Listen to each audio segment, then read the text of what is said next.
Pakistan divided over success of Taliban in Afghanistan. While many are celebrating, others fear Taliban victory will embolden Islamic militant organizations operating in Pakistan. The statement came from Tehrik-i-Taliban Pakistan (TTP), otherwise known as the Pakistani Taliban, congratulating the Afghan Taliban on their blessed victory. For many, Tuesday's message was an ominous sign of what the Taliban takeover of Afghanistan could mean for Pakistan. While politicians, clerics, military officers and even the Prime Minister, Imran Khan, were among those in Pakistan celebrating the establishment of Taliban rule, Khan describing it as Afghanistan breaking the shackles of slavery, there are deep concerns that it will embolden powerful Islamic militant organizations operating in Pakistan.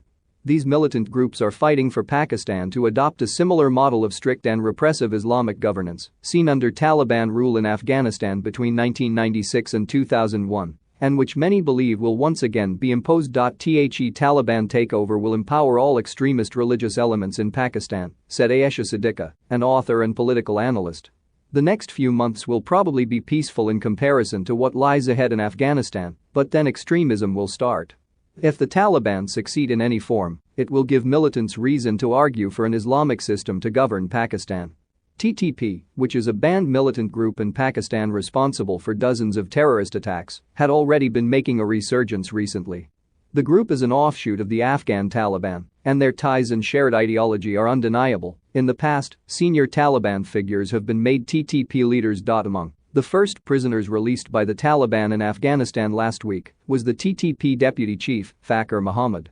Even senior military leaders in Pakistan are reported to have admitted recently to lawmakers that the Afghan Taliban and TTP are two faces of the same coin.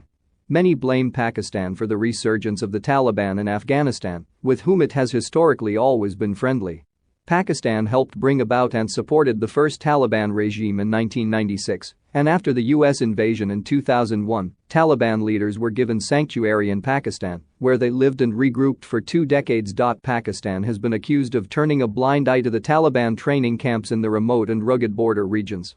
Madrassas, Islamic religious schools across Pakistan, have been found to be key recruiters of jihadist militants, sending young men to fight for the Taliban in Afghanistan.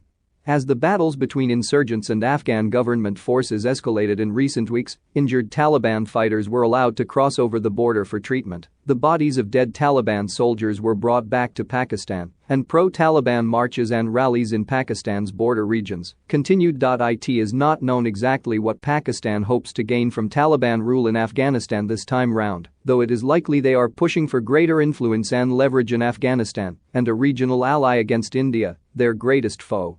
Khan's dislike for the US-backed Afghan government, led by Ashraf Ghani, was also well known. Ghani was seen to be too friendly with India, and he had publicly accused Pakistan of allowing 10,000 jihadist fighters to cross into Afghanistan, which Khan denied. Pakistan has also paid a very heavy price for the 2 decades of US military presence in the region, with 80,000 lives lost in the so-called War on Terror.